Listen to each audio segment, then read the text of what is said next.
Hey everybody, welcome to The Rational Live. I'm David Dole. A lot to get to today, as usual. Many stories. Let me break it down for you. A Fox Business discussion coming up that you'll want to see. A surprisingly great discussion. Issue with Biden's youth outreach and what he is doing right now to try and appeal to younger people. We'll get to that.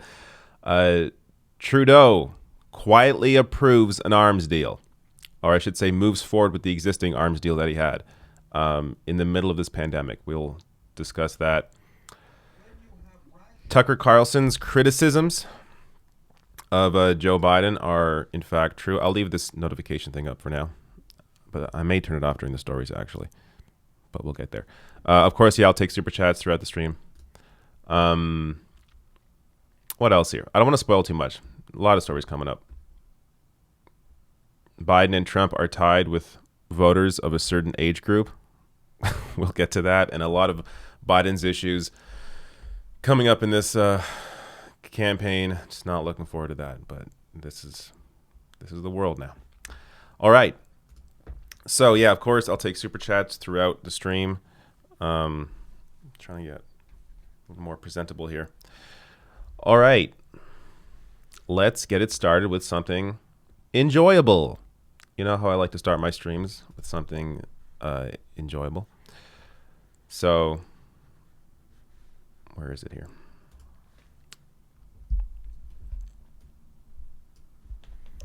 A former 2016 Bernie Sanders staffer was on Fox Business, where they discussed what Joe Biden would need to do to appeal to Bernie Sanders voters, and basically concluded that there's no hope. So this is going to be Bernie's former social justice director from 2016, Teslin Figaro, on Fox Business. This is an incredible discussion. I'll pause it about halfway through to comment on some of this, but check this out.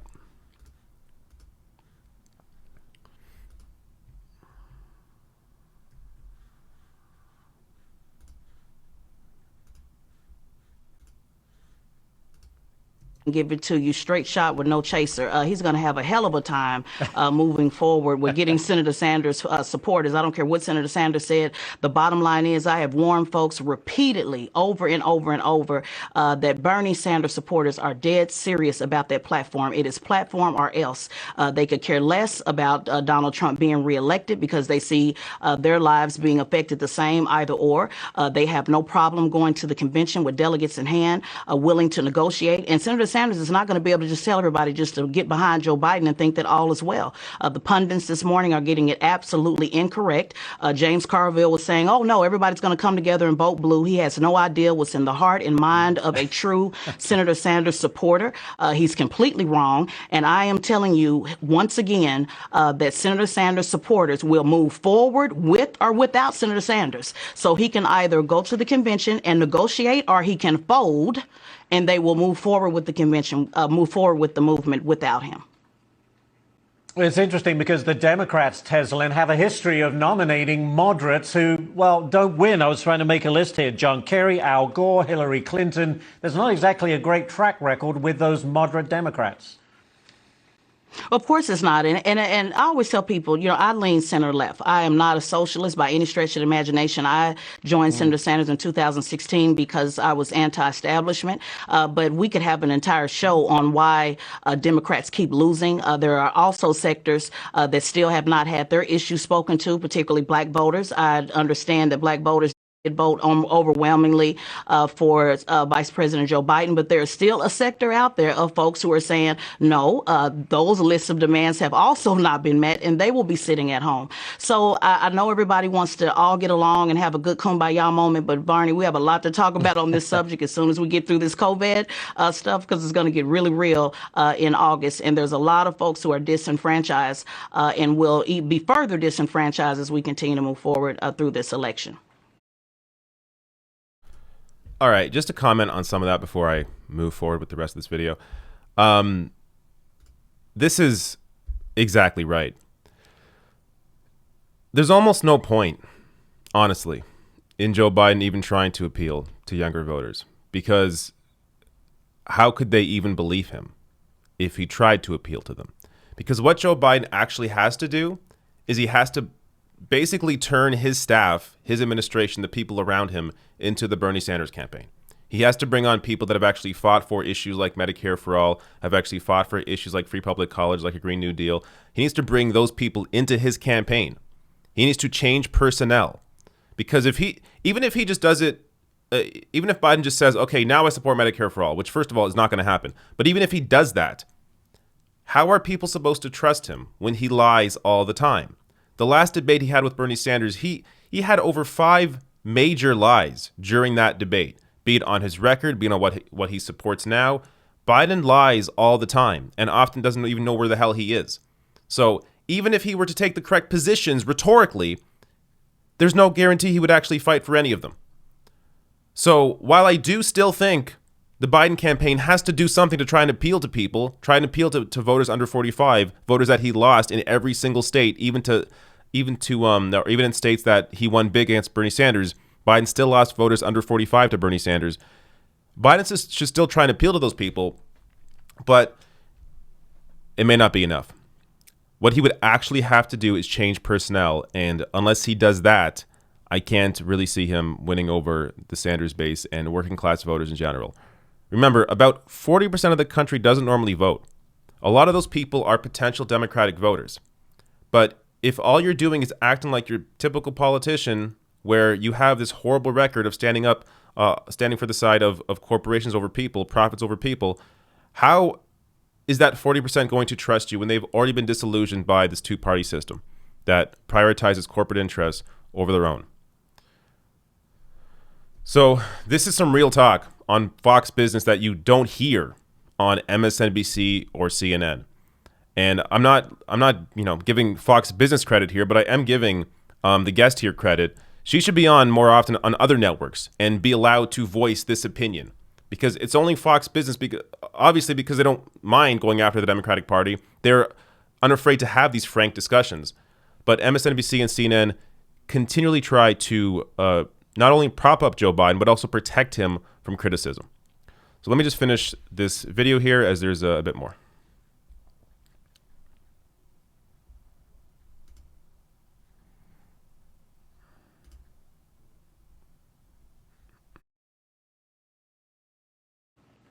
So what you're saying, to summarize, Teslin, is you just don't see the Bernie bros and the Bernie sisters putting their vote next to Joe Biden's name unless he radically changes some of his views on some of the issues. Right. And I'm not saying likely. I'm saying what I know, not what I heard. Senator Sanders supporters will not, the majority, will not get behind Vice President Joe Biden. Vice President Joe Biden is not going to radically change his platform. Folks voted for him because they didn't want that type of platform. So why would he change it? That doesn't make any sense. This party is now officially even more divided.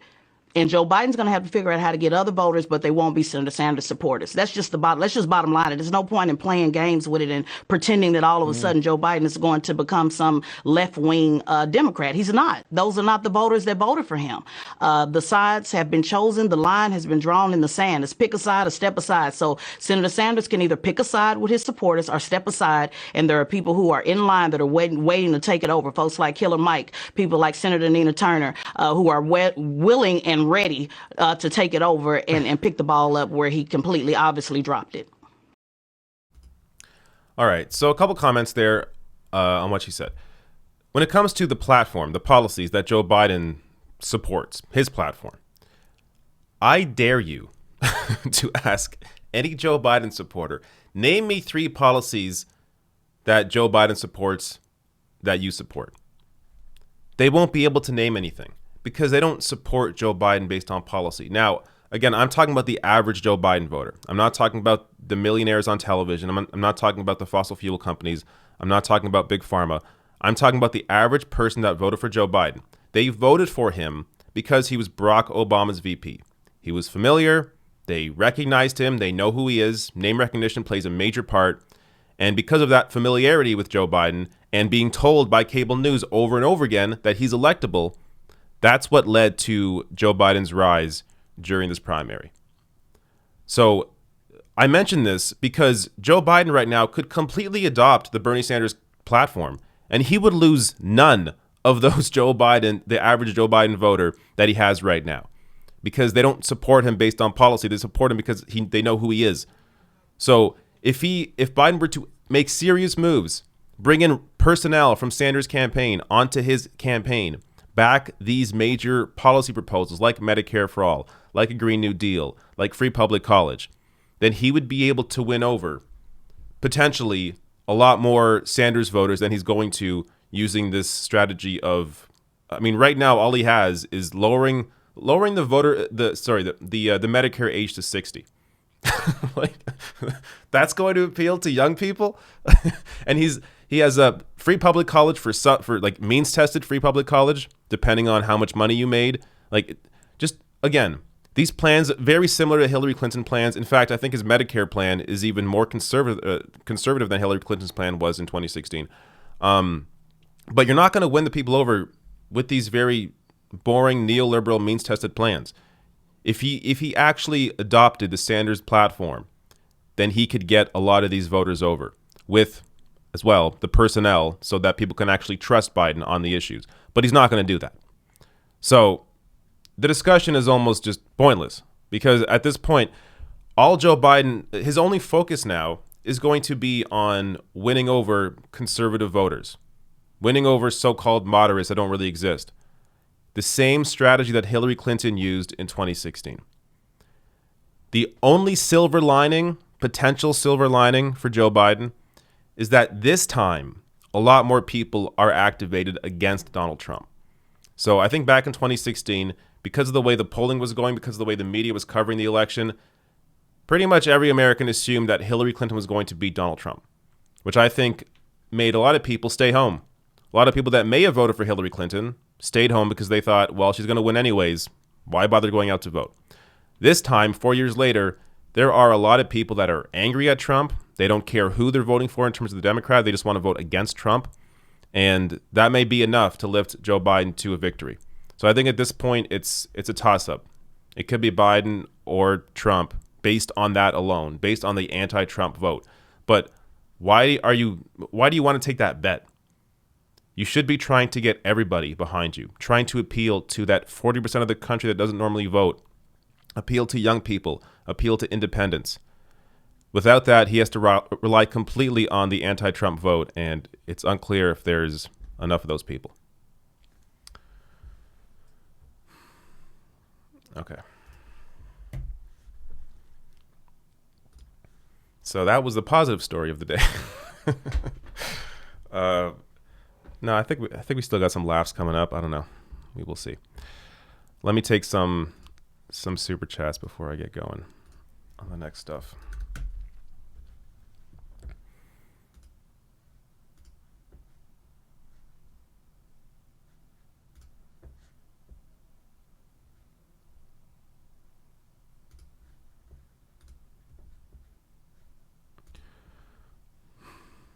All right, here we go. Mr. Sir says, did you see that Trump has started seizing medical supplies from hospitals and giving them to state leaders who are loyal to him? I did not see that. Nothing surprises me anymore. I got to be honest. I haven't been following too closely what Trump is doing because it's covered enough in the press. I don't got to be another voice covering that. And everything he does, everything I've seen, bits and pieces, is just a total mess. So that would not surprise me at all. Dustin Harrell says, quote, hey, everybody, welcome to the Rational Live. I'm David Dole. Is my favorite part of Friday. Wow, thank you, Dustin. Also, thank you for this very generous donation. Jonathan Nelson says, Bernie supporters are largely independents, which represent 1/3 of the voting population. We are not the left, we are the center. Exactly. This is why there's the myth of the moderate voter. This idea that there's voters between the Democrats and the Republican. Where's the in-between there? Both of these parties represent corporate interests. The only in-between, I guess, is on social issues.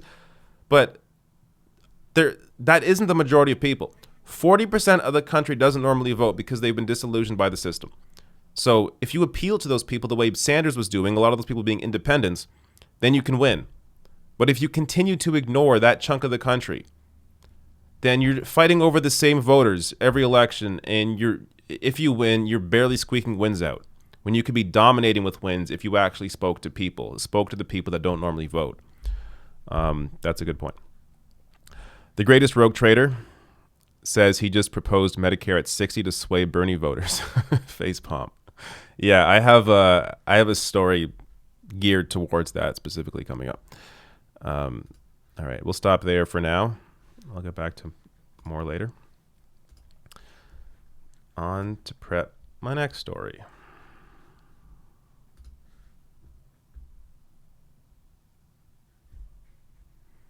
Actually, my next story is the Joe Biden youth outreach, as I'm calling it.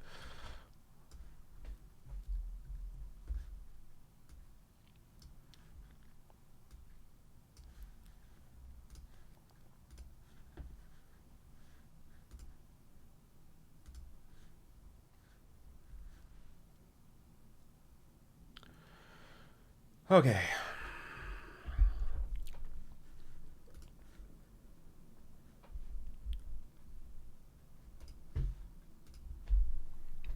So you should know by now that Joe Biden is struggling with voters under 45. And this is during a time when millennials and Gen Z are being decimated by the pandemic.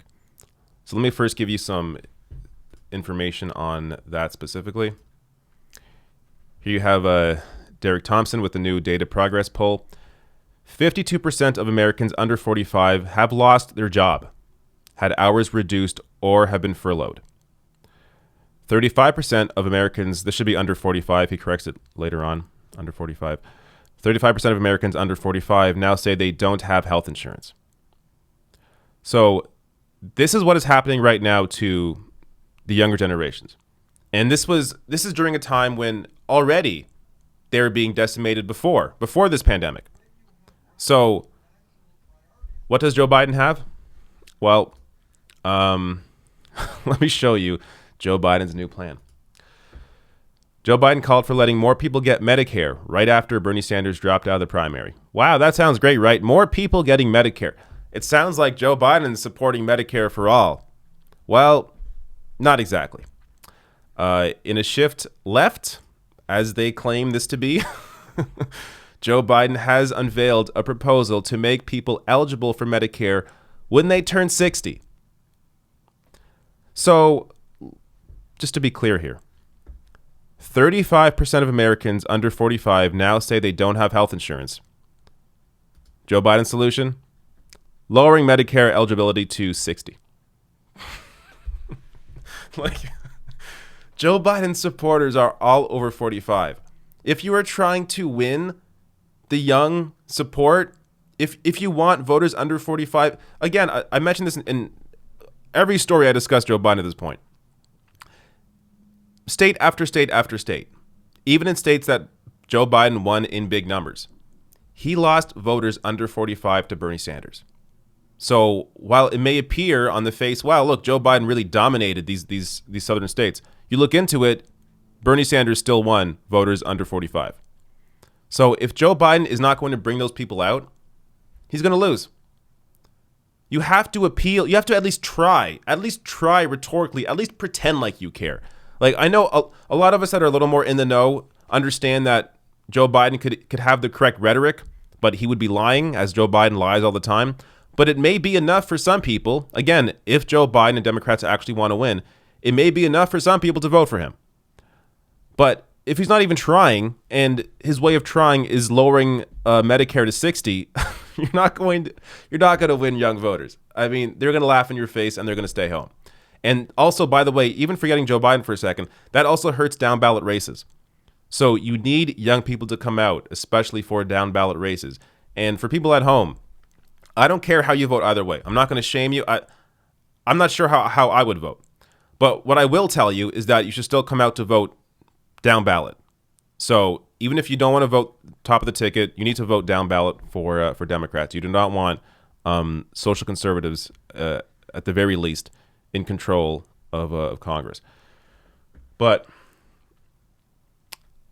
one part of Biden's plan that isn't mentioned here, but it's worth mentioning, it is mentioned here actually a little bit, is that Joe Biden wants to have a public option.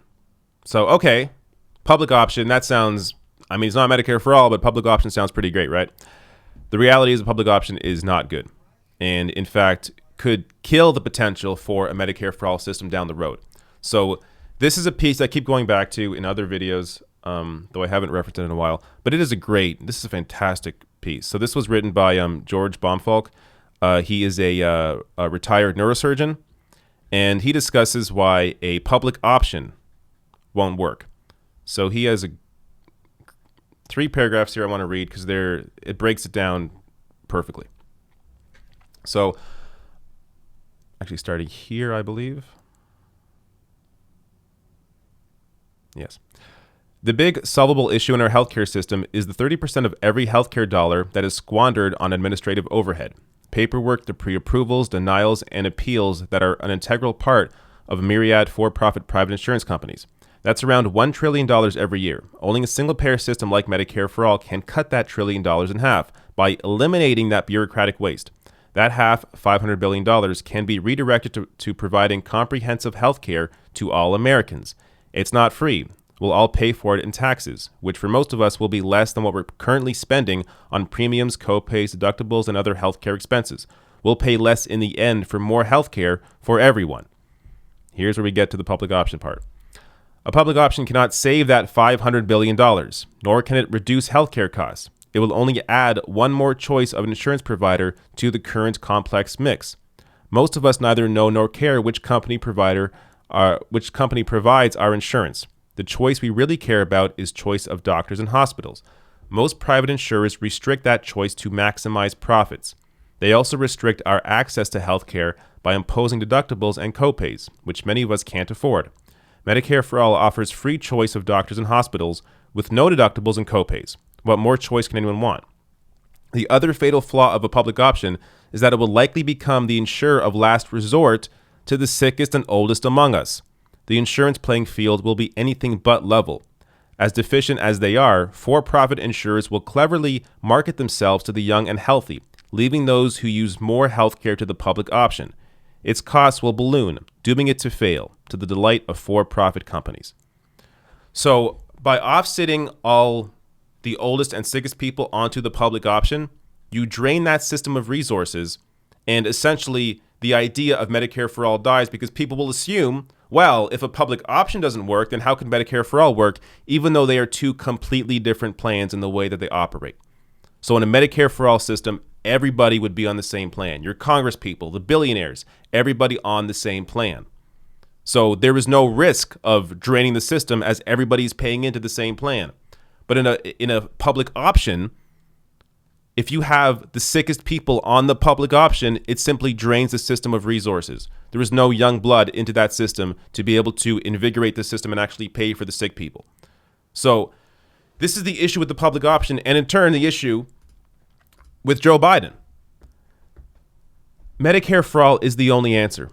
And if he's not even willing to rhetorically say, just pretend, pretend that you want Medicare for All, then he has no hope. And look, I don't care if he pretends or not, because ultimately, if he's pretending, then he's not actually getting it done, and then he shouldn't win. But I'm saying if he wants to win, if they cared about winning, they would take on Medicare for All and support it. But it appears they may not actually care about winning. And this is the other problem with the Democratic Party. Their big challenge really was Bernie Sanders. Because either way, the Democratic leadership, the consultants, corporate donors, they have a home in the Democratic Party as long as they have power in the Democratic Party. If they give in to the left and we take power, they lose their power. But if they lose to Donald Trump, they still keep their power in the Democratic Party. So ultimately, they don't really care. Their lives are fine. They still have money. They're good. They can afford their health care. So they have no interest in actually fighting for Medicare for All or for any of these policies that Bernie Sanders fought for, because winning to them, sure, would be nice, but it's not required. It's not required at the expense of them losing power within their own party. So we're going to see the direction Joe Biden goes in, but it appears, at least for now, he doesn't have much to offer.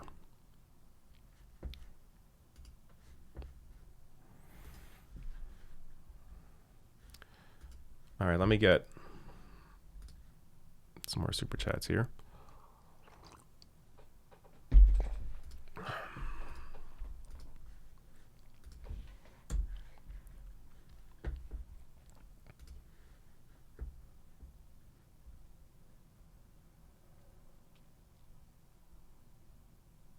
Where was I? Here we go. Junie McGraw says, David, you need to lead Canada to invade the U.S. and install a single-payer healthcare system. I don't think an invasion is the way to do it, but no, I get what you're saying. I'm trying my best. The Mark O'Brien says, everyone hit like, helps with algorithm for more views. Thank you, Mark. Yes, everybody hit the like button below the video, and also subscribe if you're not subscribed already. And hit the bell notification icon. YouTube is doing this thing, especially with independent media, where you're not really getting many notifications in terms of when our videos go up. So if you hit the bell icon, you should get notified when I go live or when videos go up. Car Wash Freak 97 says, my parents think Biden's chance of winning is high. Well, your parents watch cable news. I think it's higher than a lot of people are assuming online. But I don't think it's as high as MSNBC will make it out to be. So the issue is, are there enough anti-Trump voters for Biden to win? If there aren't, then he's going to lose, which is why at the very least he can try to appeal to 40% of the country that normally doesn't vote. Chris Borland says, my gerbil believes in Joe Biden. The cat has other thoughts. Thank you, Chris. Throwing back the apple says, thanks for all the political coverage, David. How do you feel about everyone praising Doug Ford right now, even though he was being a complete D? I guess I can't say that word, can I? I don't know. To Ontarians before the pandemic hit. It's what people do in a time of crisis like this. You see all the love that Andrew Cuomo right now is getting, even though he's in the midst of cutting Medicare or Medicaid. I think it's Medicaid. In the midst of cutting it, he is getting praise for how he's acting rhetorically to Trump. It's all about performance, right? For Doug Ford, at the very least, it appears he's letting other people control what's going on. So he's kind of sit back and let the experts decide what to do. So I'm not going to give him credit for that, because that's what any rational person should do in a position of power. But yeah, the kind of praise he's getting, no. I mean, this is a guy who was cutting healthcare a year ago, and now he should get praise? I don't think so. Car Wash Freak says the only solution is to disrupt the system. Yeah. There's just various ways to do that.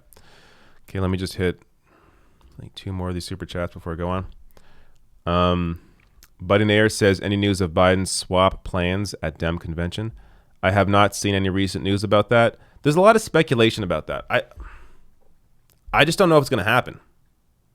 Especially because there's likely not going to be a convention. How do you just swap out Biden for what everyone's speculating, Cuomo? I don't know how you actually do that. Like, what is the process of doing that? And how do you get away with that without pissing off Sanders voters? Like, if you're swapping out Joe Biden, obviously it should be Bernie Sanders in place of him. So I can't see them doing that. I think it's a lot of just, I don't know, wishful thinking on some people's parts. I don't see it happening. Dustin Harrell says, how do you feel about losing RBG's seat? Threats to the left if we don't vote for Biden. It's the same strategy they used in 2016, and it didn't work that time. They need a new strategy. You have to actually appeal to voters if you want their vote. Shaming people into voting for you does not work. It doesn't work. So they can keep doing it, but all those kinds of threats do is, I think, hurt the ability for them to actually win. If they want to win, they will try and do something to appeal to disillusioned voters, to disaffected Sanders voters, etc. All right, pause there. Let me go to the next story. A Canadian story, believe it or not. I've been doing a lot more Canada recently with everything going on. I think it's important.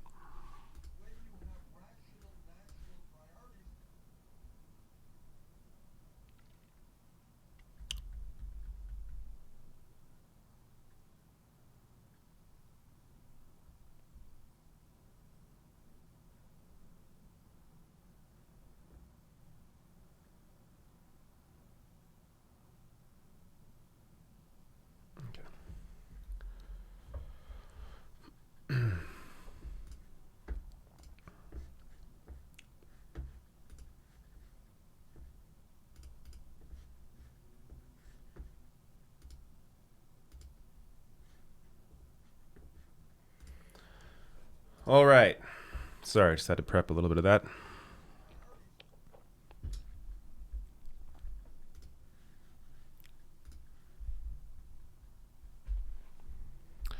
So, Justin Trudeau, in the midst of dealing with this ongoing pandemic, has quietly moved forward with the arms deal that he has with the Saudis.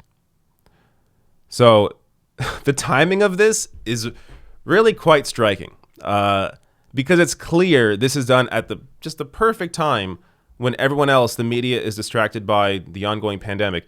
The perfect time to allow this to go through with as little criticism as possible. So first, let me show you the this tweet here from Martin Lukács. Tweets out, Thursday afternoon before a 4-day weekend, in the midst of a global media monopolizing pandemic, the perfect time for liberals to announce they've green-lighted exporting more death machines to the Saudi dictators. So this was a deal that was done under the previous prime minister, under Stephen Harper, the Conservative government, and was carried forward with Trudeau's Liberals. They have had ample opportunity to stop this, to end this, and I believe about a year ago, Justin Trudeau had spoke about the idea of ending this deal or getting out of this deal, and then ultimately never did. Now, this is so just to give you some context here, this is in the midst of an ongoing illegal and immoral war in Yemen, where about 91,000 people have been killed, and 85,000 children have either starved or died from preventable diseases. And here they are in the middle of that war in Yemen, sending the Saudis more death machines. Now, I want to give you a little reaction here. Actually, first, I do want to share this. So this from the Globe and Mail on the story. The government said Thursday it would begin reviewing export permit applications on a case-by-case basis, ending a ban on new permits for shipments of controlled goods to Saudi Arabia imposed in the fall of 2018. Controlled goods include military equipment, such as light armored vehicles, LAVs, made by General Dynamics Land Systems in London, Ontario, under a long-term contract brokered by the Canadian government. So this is what they are for. The contract is for these light armored vehicles going to the Saudis. Now, I do want to. This is not supposed to be here. I want to share a response here from Christo Avalis. He's a YouTuber. Check him out. Fantastic. He does fantastic work.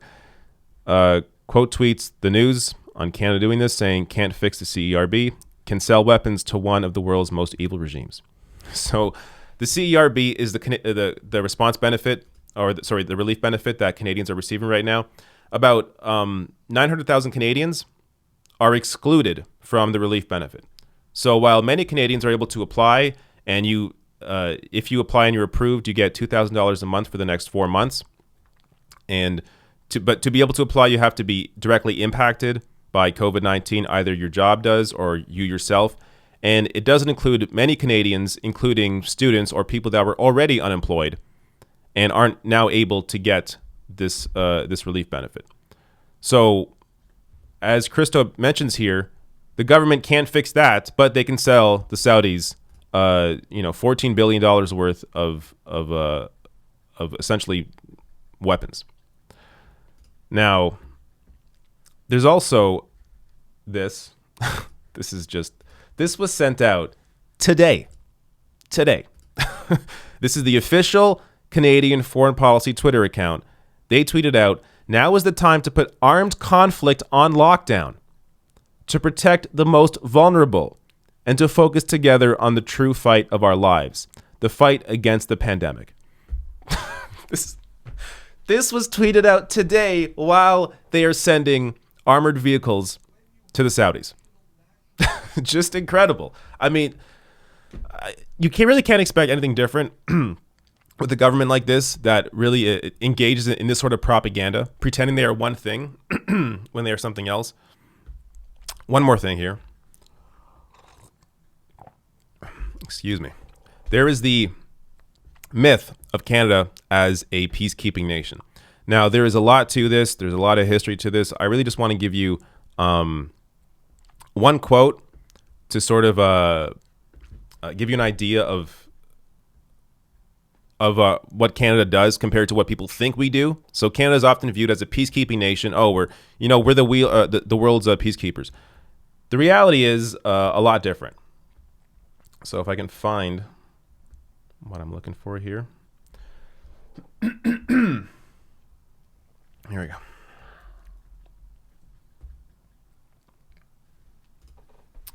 All right. So while Canada is viewed as, the peacekeepers, in reality, the numbers are a lot different. By the time Justin Trudeau and Stephen Harper clashed over whether or not Canada was truly still a peacekeeping country during the 2015 election campaign, only 68 Canadian peacekeepers were still in the field. By comparison, countries such as Ethiopia, Rwanda, India, Pakistan, and Bangladesh all currently contribute over 6,000 peacekeepers each to UN missions. So Canada, the great peacekeepers, 68 at the time, Canadian peacekeepers. Now, I imagine the number's a lot higher now, but I don't have the official numbers in front of me, so I can't guarantee that. But I imagine the Liberal government has invested a little more into this. But generally, Canada is viewed as more of a peacekeeping nation than we actually are. And when we are selling light armored vehicles to the Saudis during a disastrous war in Yemen, how can we claim to be peacekeepers when we are engaging in this and during a pandemic trying to sneak this news past Canadians?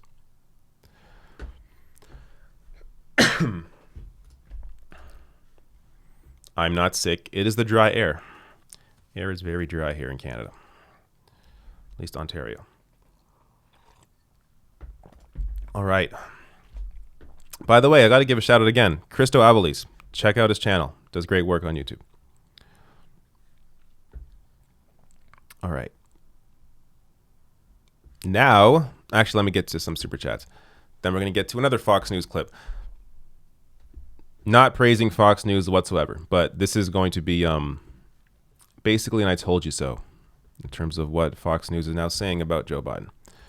But first, some super chats.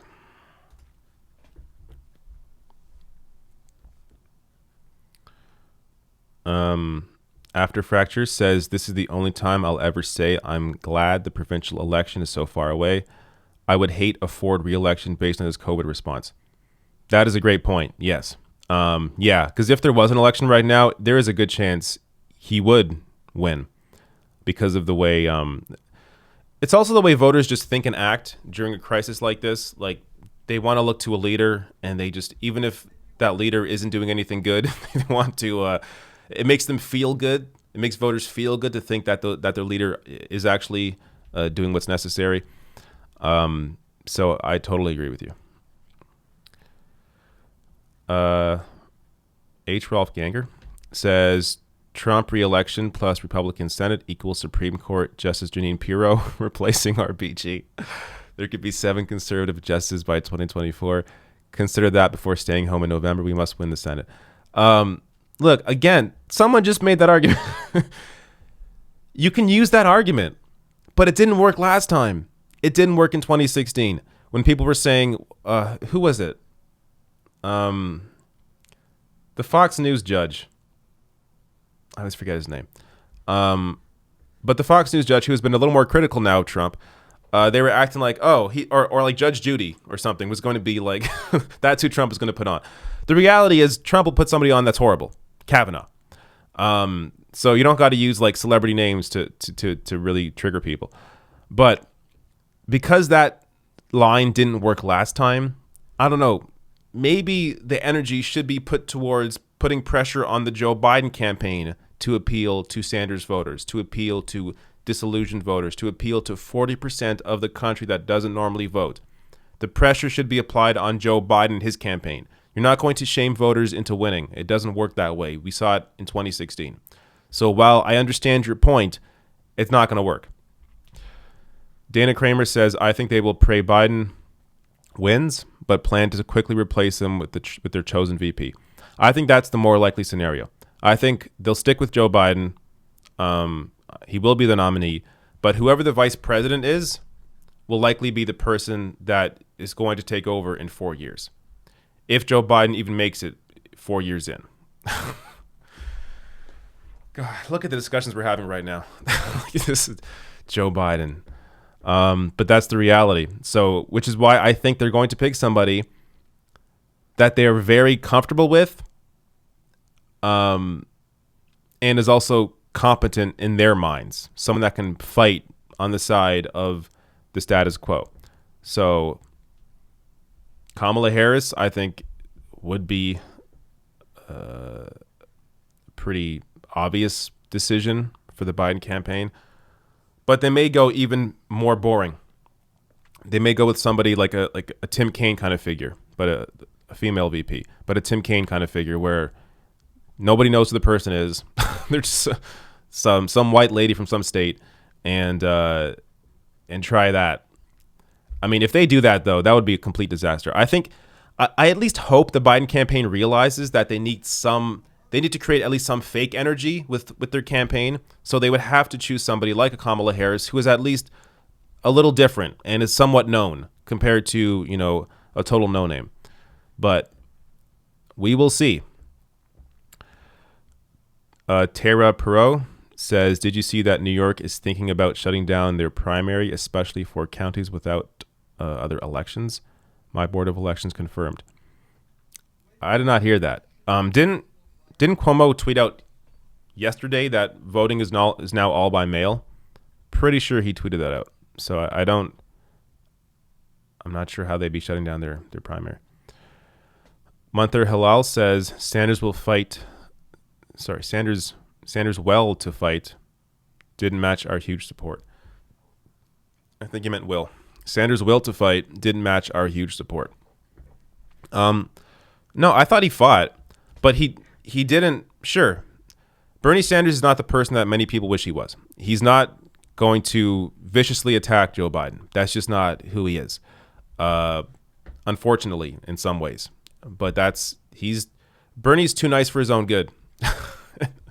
That's just the reality. But that doesn't mean that his campaign, couldn't have done a little more in terms of attacking. But ultimately, look, Bernie Sanders and the campaign really didn't do all that much wrong. The issue is how he was treated in the media, and which, again, they should have always understood that was going to be an issue and maybe did more to uplift independent media. But even apart from that, the media was a huge issue. And what happened right before Super Tuesday, where Pete Buttigieg, who had more delegates than Joe Biden, more support, more votes than Joe Biden, dropped out to endorse Joe Biden. That's never happened before in any election. So these are things that are kind of unpredictable. And when that happened and you had Klobuchar and Beto O'Rourke all back Biden on the same day before Super Tuesday, that event and the way the media treated that event, all of it formed a perfect storm to take down the Sanders campaign. So again, it's hard to plan for things that you just didn't see coming, because who would have predicted it, that they would do that?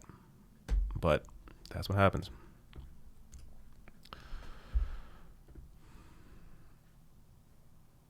Okay, let me read three more super chats here before I move on to the next story. After Fracture says, I hate that we can't go back on a contract because no one will trade with us. Argument, countries should understand that shouldn't apply to a genocide unless they're planning selling arms to genocidal states in the future. So I don't think that was the reason. I mean, definitely relations with the Saudis, I'm sure, was of course part of the equation. But my understanding is the government would have had to eat in $14 billion if they broke the contract. I'm not sure if that was their fault, if that was the fault of Harper's conservatives. I don't know where the blame goes, but that's what it sounds like the terms of the contract potentially were.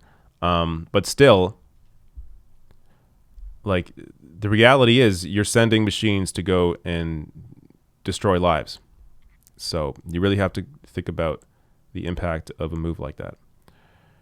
Rachel Atwood said, dry air here in Kiev. Chernobyl isn't burning.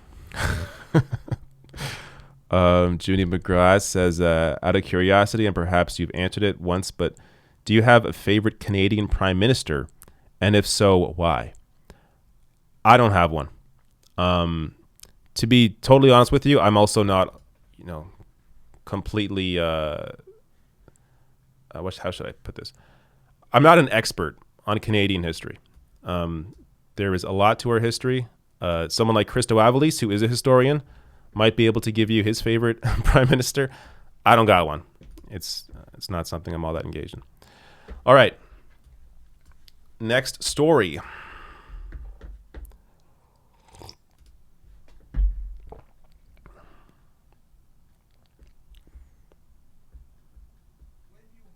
Which is a Fox News related story.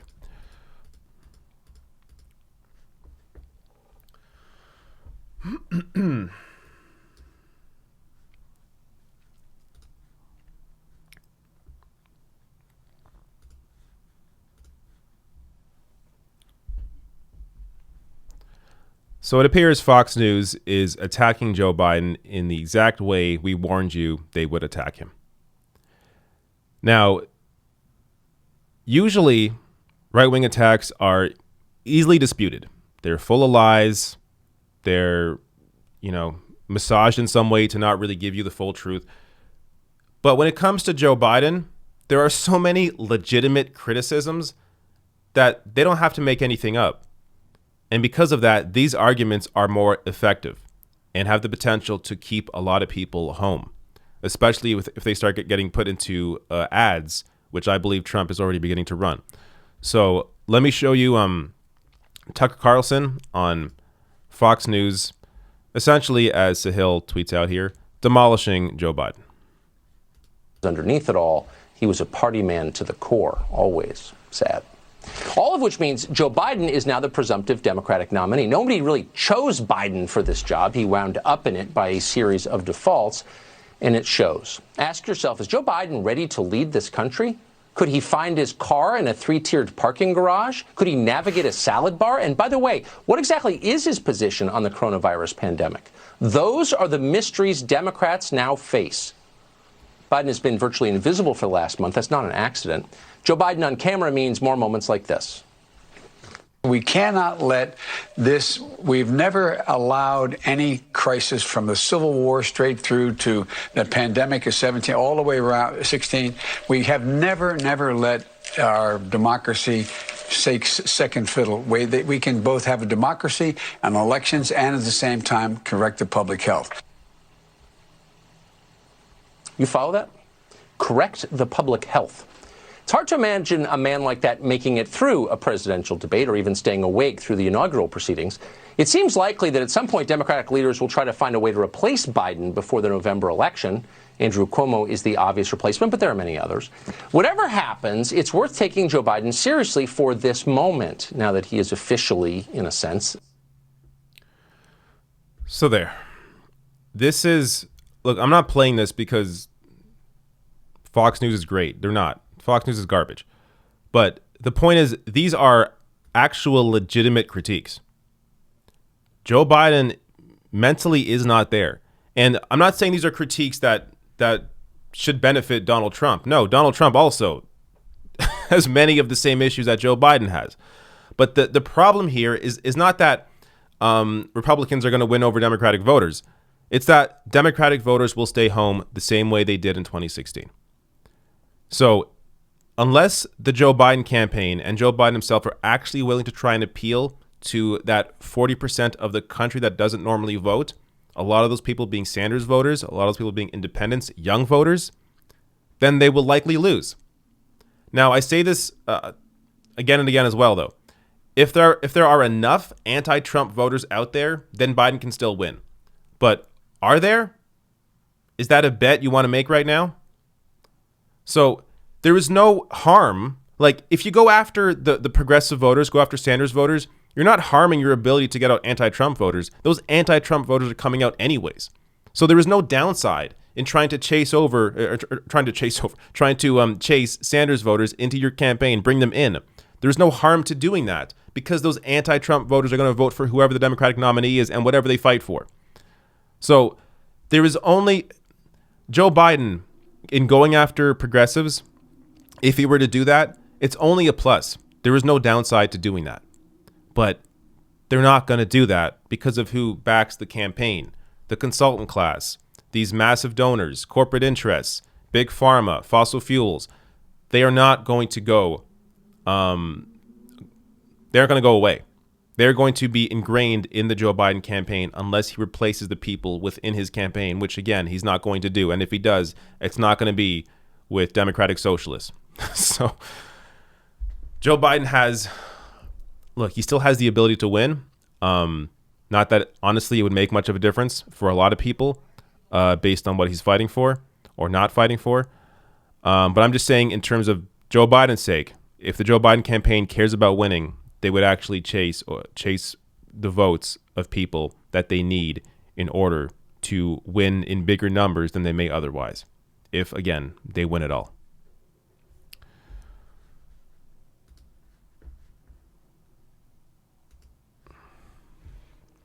Okay. More super chat. I really appreciate the support, by the way. The super chat's coming in. I know it's a hard time right now for a lot of people, but if you can super chat, donate, or support the show in any way, obviously it's very welcomed. But again, if you can't, don't worry about it. It's a tough time.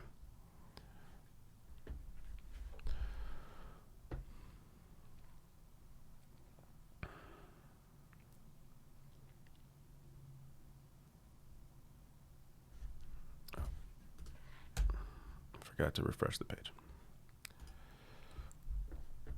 Here we go. Oopsie says, I hear that Canadians are getting $2,000 stimulus for 4 months. Do they have to pay theirs back like we hear in the U.S.? Pay it back? It's taxable income. But if you need it, I mean, it's going to help you. So you have it over the next, it's $2,000 for the next 4 months. It's not a universal basic income. It's not universal.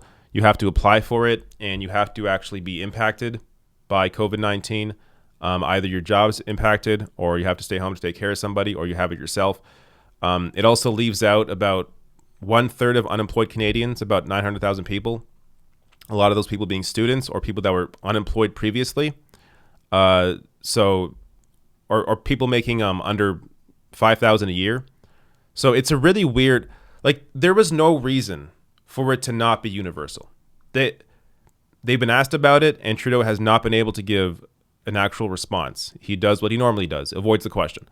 So this should have been a universal benefit, but it's not. And the people being most impacted by that are the people that are the poorest.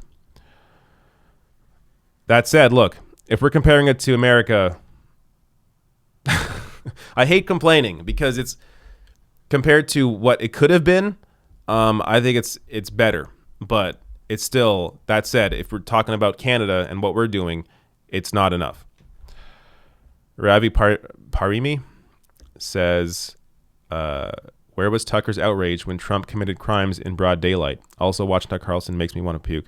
Yeah, look, my video was in no defense of Tucker. I hope that was clear. It's just to point out that right-wing media are using the attacks on Biden that we said they would use, and because they were legitimate attacks, they will actually work on a lot of people. Because how do you dispute the fact that Biden has lost his mind? I mean, he's not well. You can't dispute that. You can't dispute his record. You can't dispute his cuts to, or his desire to cut Social Security in the past. And again, that isn't to say that those voters are going to vote for Trump. That isn't the issue. The issue is suppressing the Democratic vote. So if you bring out legitimate attacks against Joe Biden, a lot of people will say, screw it, I can't vote for this guy. But we're also in a very unique time right now. So I think a lot of people are also putting aside their thoughts about, I'm not saying this audience, but people generally that don't pay too much attention to politics, but they know they hate Trump. A lot of those people are putting aside their general thoughts about Joe Biden or politics in general because they want to vote out Trump. So if there are enough of those people, Joe Biden can still win. I'll pause there. Also, thank you. A lot of these donations are very, very generous. I mean, they're all generous, but some are more than I usually expect. Very appreciated. Okay. The next story.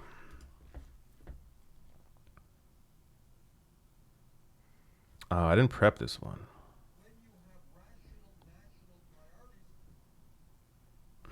Maybe I can do a quick. So I have a story here that I did not really prep. I just have a couple links about Bernie Sanders keeping his staff on the healthcare plan. So maybe I'll just quickly go through this. It's not going to be your typical story, but I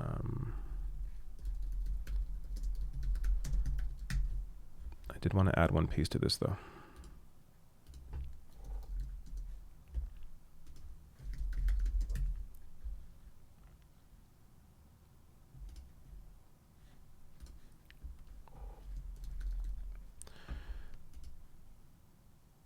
Here we go. All right. Found what I needed.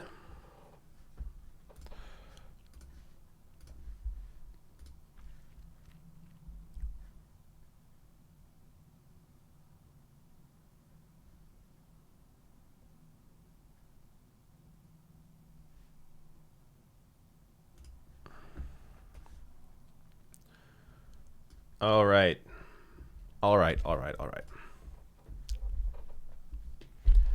So even though Bernie Sanders is out of the race, he is keeping his staff on the healthcare plan that they have until November. This is an incredible move, and it was not something that he promised beforehand, unlike somebody else that we'll get to in a minute. But first, I just want to show you the piece of news. This is from Gary Grumbach, who is of NBC News. Bernie Sanders is going to keep all Sanders campaign staffers on the campaign's healthcare plan through November 2020, campaign manager Faz Shakir said this afternoon on an all-staff call. That is incredible. Again, no other campaign has done this, and in a minute I'll get to someone else who promised to do this. I just want to give this context as well. Alex Burns of New York Times says, to recap, Sanders, who as far as I know never promised to pay or benefit staff beyond the duration of his candidacy, just offered his staff health care for 6 months longer than Bloomberg, the wealthiest candidate in American history, who falsely promised to pay staff through November.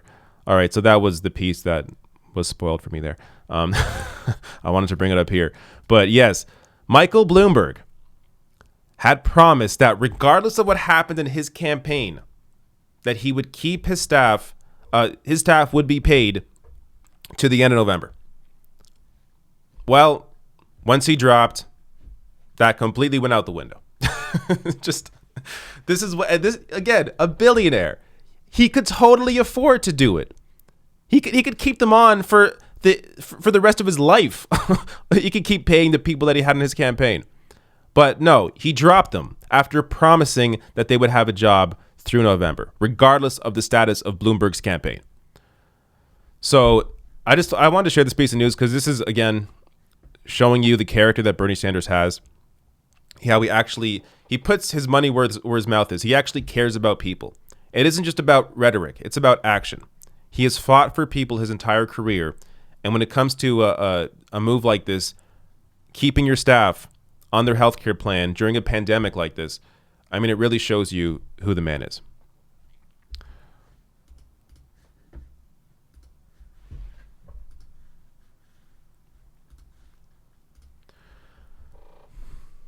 All right. Got a few more stories.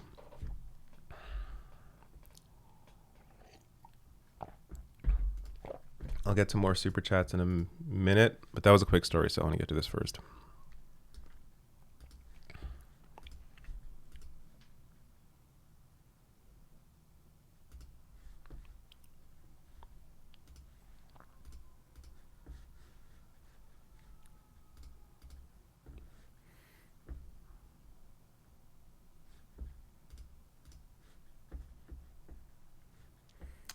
All right.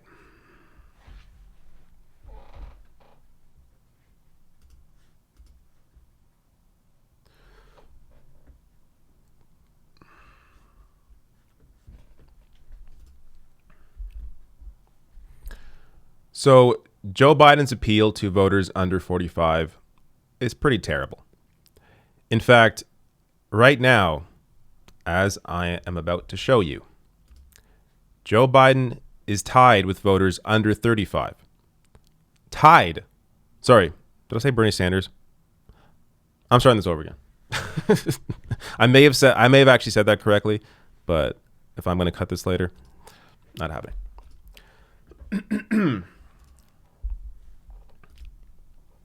So Joe Biden is doing horrible with voters under 35.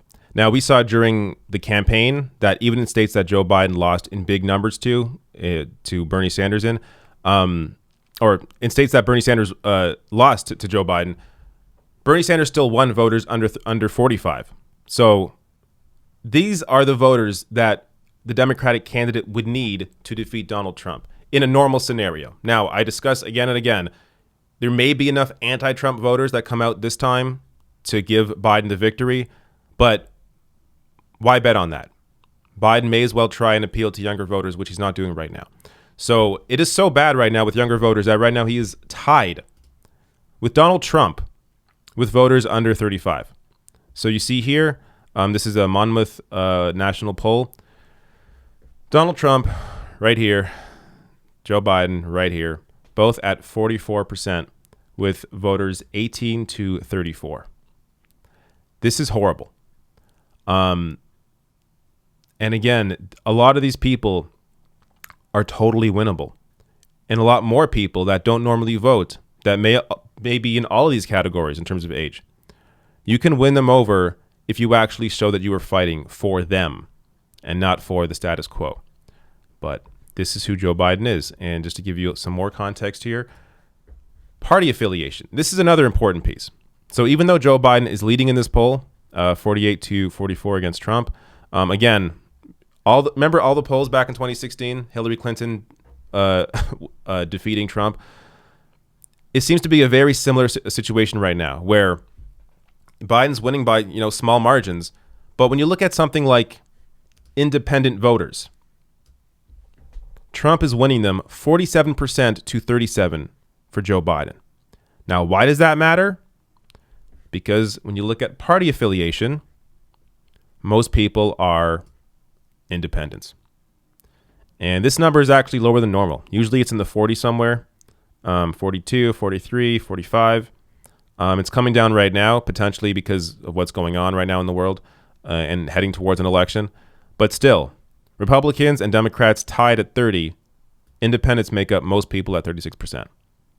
If you want to win, so in this scenario, if you have an equal amount of Republicans and Democrats coming out, and then you have Donald Trump winning a majority or a plurality of independents, then Trump wins because he has the majority of this number. So, and national polls often don't give you the true breakdown because to be fair, Hillary Clinton did win the popular vote. So she did win a national poll, but she didn't win in the states that she needed to win in order to win the Electoral College. So those battleground states are really going to matter. And right now, in other polls that I've seen, Donald Trump is still doing very well, beating Joe Biden in most cases in Wisconsin, also in Ohio. Pennsylvania is more of a battleground state right now. But those are the states that Biden needs to win from Trump. And if he's struggling there right now, then these national polls don't really mean anything. One more piece here, lack of enthusiasm. So I've discussed this in terms of another poll that I recently covered, an ABC News poll showing that Joe Biden's enthusiasm is actually 8 points lower than Hillary Clinton's lowest point in 2016. And the candidate in a general matchup that often has lower enthusiasm is the candidate that usually loses. Hillary Clinton lost. Many of the previous candidates that had lower enthusiasm, like John Kerry, lost. John McCain lost. So regardless of party, who has the person with the lower enthusiasm usually loses because you need people to actually come out and vote for you. So that was an ABC News poll I showed before in a different video. CNN, CNN showing a very similar thing here. So Republican voters here, 80% extremely or very enthusiastic for Donald Trump, 20% somewhat or less enthusiastic. Democratic voters for Joe Biden, 56% extremely or very enthusiastic compared to 80 for Republicans, 43% somewhat or less enthusiastic compared to 20 for Republicans. So Joe Biden right now is losing where it matters. He needs enthusiasm, and the way to inject enthusiasm into your campaign is to appeal to younger voters. Give people something to vote for instead of just voting against. Usually, almost every time when Democrats put up a candidate that is that is simply the lesser of two evils, that is a boring candidate, they lose. They win with candidates that actually excite people out to vote. Bill Clinton excited people out to vote. Barack Obama excited people out to vote. Hillary Clinton didn't. John Kerry didn't. So now, to be fair, that is a typical election. Because of the situation right now in terms of both the pandemic and in terms of 4 years of Donald Trump, there may still be enough anti-Trump voters for Joe Biden to win. But Joe Biden can try and appeal to progressive voters, to young voters, without losing any of those anti-Trump voters, because they're simply anti-Trump voters. They would vote for any Democratic nominee, any platform, over Donald Trump. So there is nothing to lose if the Biden campaign were to actually try and appeal to those progressive voters. But the only reason they aren't going after them is because of how the campaign is run. Corporate money, special interest, consultant class. These are the people holding the campaign back from actually going after younger voters. So they're setting themselves up for a disaster. And the fact is, they may not even care. They already won the big battle. They defeated Bernie Sanders. They got him to suspend his campaign. For them, that was the major hurdle. Because the reality is they don't want to give up power to the left. They don't want to give up power to Bernie Sanders or that wing of the party. And the way they continue holding on to power is if they have the candidate of their choice. So win or lose here in this election, they still win. The Democratic leadership still wins. The consultant class still wins. Corporate interests still win because they still have hold over the Democratic Party. So they may not care either way what happens here. Now, of course, I'm sure they would prefer to win and they would prefer to have Joe Biden in the White House over Donald Trump.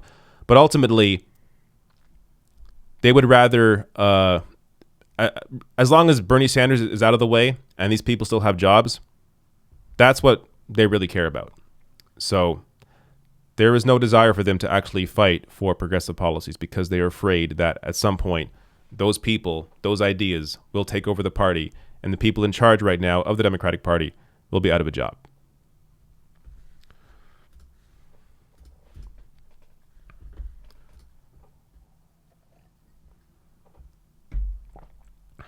All right. Super chat.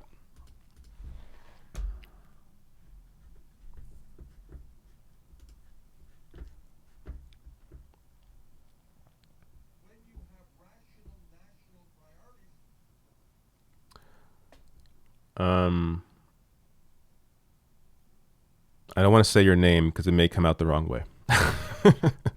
Koklo, how about that? Koklo27 says, is David the kindest and best looking lefty political commentator? I vote yes. Keep up the great work. Wow. Thank you, Koklo. Very nice of you. Jen Hella Ratty Lum says, I posted my list of demands to get me to vote for Biden. Someone said it looks like I want him to be Bernie. Yes. I mean, that's exactly. You're being honest. And again, there's no downside for him to try to do that. He's not going to lose those average Joe Biden voters because all they care about is getting rid of Trump. Jim Parker says, hey, Joe, if not Medicare for all, how about socialized health care? Are you trying to say it's the same thing? Or are you talking about like a national, like the NHS, national healthcare system? I mean, that's really, if you think about it in terms of strategy, it would have made more, I guess, the most sense to fight for a national healthcare system and then compromise to Medicare for all. Actually, it was Pete Buttigieg that said that. Pete Buttigieg a year ago when he began his campaign, he was on Morning Joe talking about how Medicare for All is the compromise because the actual left-wing position is what the UK has, the NHS, where doctors are actually employees of the state. So, I mean, it's funny to think back how much Buttigieg changed all his rhetoric once he realized he wasn't going to be able to win over the Sanders voters. And it shows you how empty that guy was the entire time. At the very least, I guess Joe Biden's honest that he doesn't give a fuck, but maybe he should try to actually appeal to people. The Mark O'Brien says, I vote yes. Ha, hell yes. What's that in relation to? I always get to these super chats late, so I miss the context of some of them. But thank you, Mark. Prog Rocker says, what's horrible? Half young voters for Trump? Yes, half of young voters being for Trump is horrible. All right.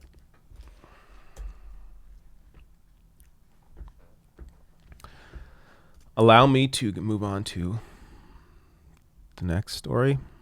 I don't got much left now. In fact, these other stories are kind of just, they weren't really pre-planned here, but they're things I wanted to share.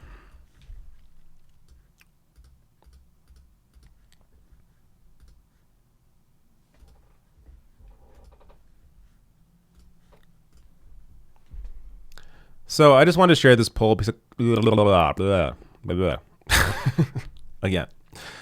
So I just wanted to share this poll because I found it amusing. This was taken, to be super fair, shortly before Bernie Sanders dropped out, but it was released after Bernie Sanders dropped out.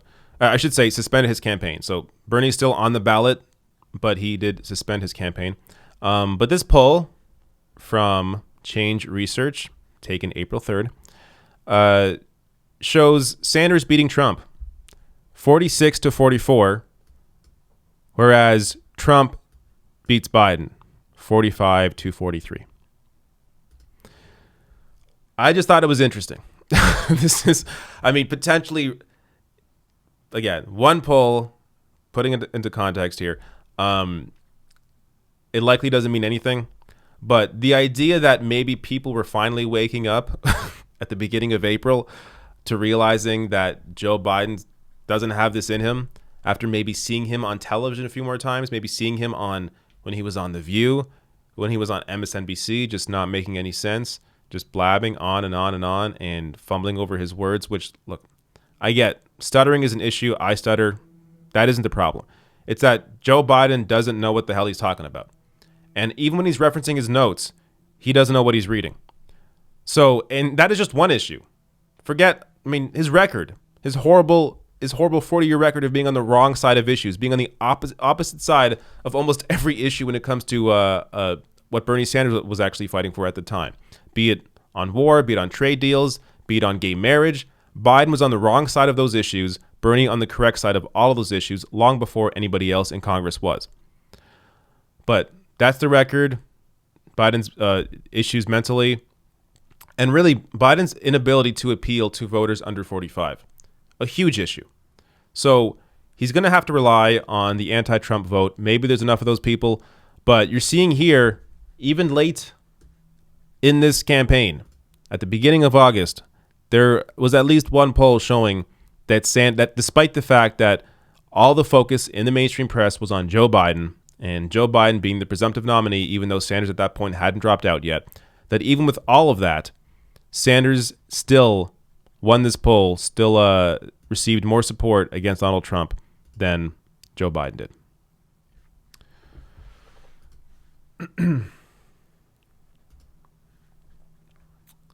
Okay. That may be it. I just want to share this. I didn't have time to prep this story, but it's a serious issue. This right here.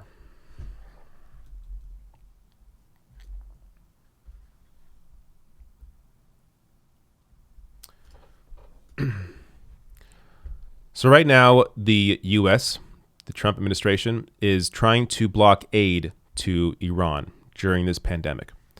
So I just want to share this piece of news here from CNN Politics. U.S. ready to block Iran's request for coronavirus aid from the IMF, officials say. So let me read just a little bit of this just to give you more context, and understand this is, look, regardless of how you feel about various countries that the U.S. may be in conflict with, we are in a public health crisis right now, a global pandemic where everybody's being impacted. And if one country is being impacted in a way that, in a more severe way than others around them, the pandemic doesn't just stay with them. Like, let's for a second pretend you don't even care about the lives of Iranians. Fine. That's going to spread to other countries. So if they aren't able to deal with the crisis within their own borders, it's going to go outside their own borders. It's going to continue globally. So this doesn't benefit anybody. More context here from CNN. The Trump administration is seeking to block the International Monetary Fund from providing a $5 billion emergency loan to Iran for assistance in combating the coronavirus pandemic, according to 3 administration officials. U.S. officials believe the money would not actually go towards the country's public health crisis. Of course, that's going to be their defense. So there's no point even giving you the rest of this. Actually, I'll give you this context here. Almost 4,000 Iranians have died as a result of COVID-19, and the country has reported 64,586 cases of the virus since it swept the country in February, according to Johns Hopkins statistics. Many experts believe the real stats could be much higher. A little more here. The devastation in Iran is particularly intense because the country is already plagued by a weak economy, in part because of U.S. sanctions and a shortage of medical resources. The U.S. decision to block the aid could create further friction with the European Union, which announced on March 23rd that it will give Tehran 20 million euros to combat coronavirus and will support its appeal for IMF aid. So showing you here that the U.S. is in direct contrast, their decision is direct contrast to what the EU wants to do. So the EU understands the severity of the situation, that Iran needs this help. They need the medical supplies. When you have 64,000 cases and that may be underreported, this is a serious issue. And it doesn't just go away. You have to allow these countries to actually deal with this crisis within their own borders, or else, again, even if you don't care about them, even if you're that immoral, this will spread outside their borders and potentially, again, create a new round of the pandemic before it's able to be killed off. Okay. I'm going to grab all your chats now. Maybe I'll even take some random ones. I will try to, though the chat sometimes moves pretty quickly, but I'll try to grab some. All right, first.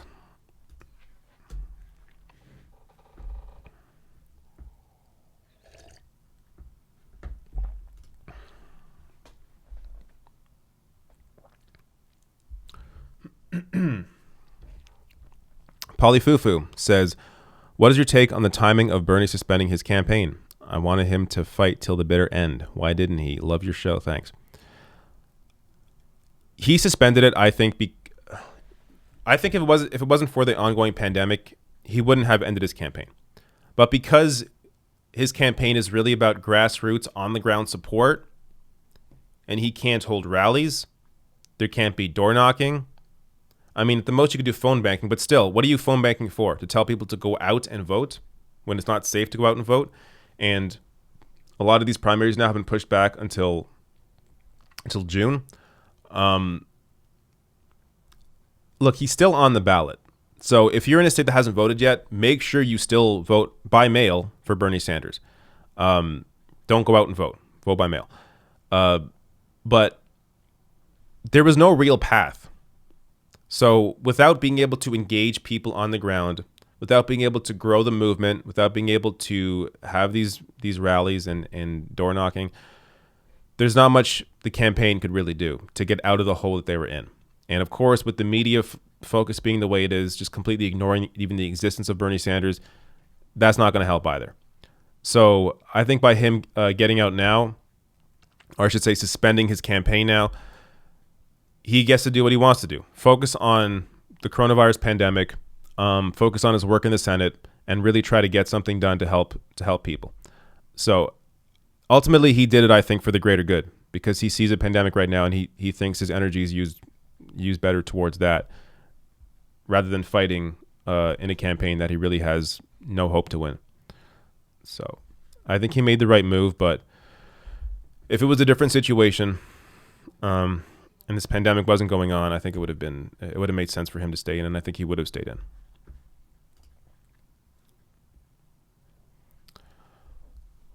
in. Carl Cummings sends a super chat saying you're great. I've unsubscribed from Jimmy Dore, Majority Report, and TYT because I'm not hearing any solutions. Progressives need to unite for any change. We can wait another 4 years. Can or can't wait. I don't think you should don't unsubscribe. I honestly, we all need support. We all need help. I like all those people, so I got nothing bad to say. But I agree, we need to unite, and you don't unite by unsubscribing from 3 channels. But no, I get what you're saying. Your last line though, we can wait another 4 years. Do you actually mean we can wait another 4 years? Because I mean, ultimately, whether you think we can or can't, you're gonna have to. So that's just how it is. Which worries me when it comes to Joe Biden, because this makes me think of what might happen in 4 years. If Joe Biden remains the nominee, which I think he will, his vice president will likely be the actual nominee in 2024. And that will extend this status quo politics for another 8 years beyond the first 4, potentially. So, but if that doesn't happen, or even if that does happen, I do think that people on the left right now should already be at least thinking about a primary challenge to Joe Biden in 2024. He may lose. I do think it's a toss-up. He could win, he could lose. But think about it. I do think it's worth challenging him in 2024. Presidents have been primaried before. There's been attempts. There's no reason why you can't do it this time, especially with somebody in the state that he's in. So that's something to think about. Silas Greystone says progressives literally gain nothing in voting for Joe Biden. If they vote for Biden and he wins, they will get no thanks. And if they do vote at all and Biden loses, they will be blamed. So why bother? Let me just read that over. Progressives literally gain nothing in voting for Joe Biden. If they vote for Biden and he wins, they will get no thanks. And if they do vote at all and Biden loses, they will be blamed. So why bother? Well, look, I'm not defending either way. Again, I don't care. Vote how you want to vote. I think it's completely legitimate to not vote for Joe Biden based on who he is, what he's done, based on the allegation against him. But you wouldn't be voting for him because you want thanks. So, yeah, I agree with you. You wouldn't get, if you're a Bernie voter and you voted for Biden, yeah, you're not going to get any thanks. But that wouldn't be the reason you're voting for him. If you're voting for him, I would have to assume you're voting for him because you think, whatever reason, maybe you think you have more power as somebody on the left over Joe Biden than you would over a Trump administration, which I think that's correct. I do think left-wing groups would have more power over Joe Biden and the Democratic Party. Again, not just Biden, the people around him, his staff, his administration. So the left would have more power over Joe Biden than over Donald Trump, as we've seen over the past 4 years. AOC has no power over Donald Trump, or Justice Democrats have no power. Sunrise Movement has no power over Donald Trump. But left-wing groups do have power over the Democratic Party. Now, it's not enough, and yes, not enough gets done, but you can't deny that existence. You could still, I think it's fine to accept that and still think it's not worth voting for Biden, fine. But still accept the reality that there is definitely more of an opportunity. As Noam Chomsky even said in a video I covered yesterday, there's more opportunity for the left-wing groups to have power over Biden than under a Donald Trump presidency. So that would be the distinction.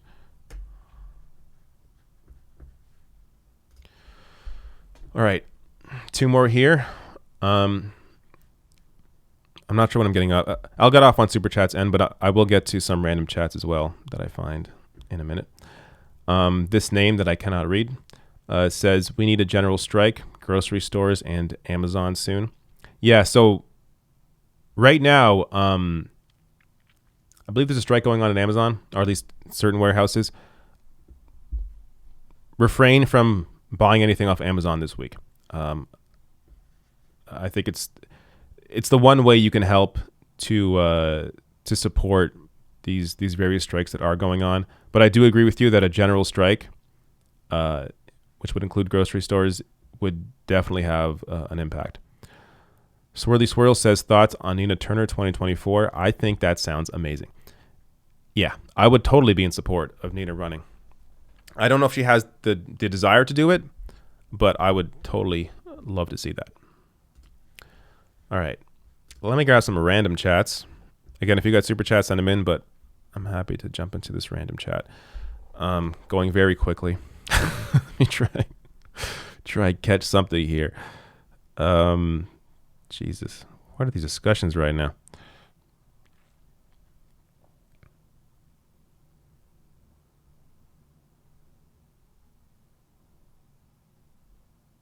Okay. Ferocious Vegan says, at this point, I'd rather have 4 more years of Trump than have 8 years of establishment Dems. There's no guarantee it would be 8 years. And I don't think people have really considered as well what a second term of Donald Trump looks like. Because it's going to go farther than he's gone so far. So I'm just saying, keep that in mind.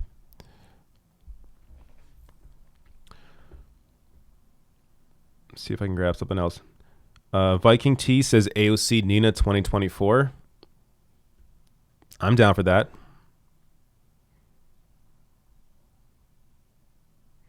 Again, though, I mean, we're 4 years off. A lot can change in 4 years.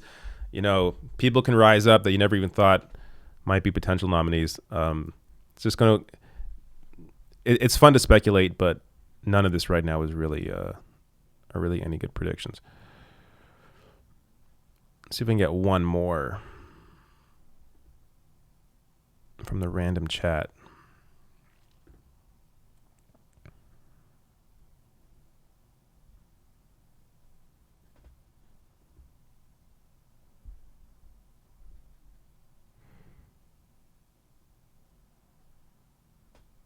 MDC Nitro says, if any of you think that Biden is going to be influenced by the left, you are delusional.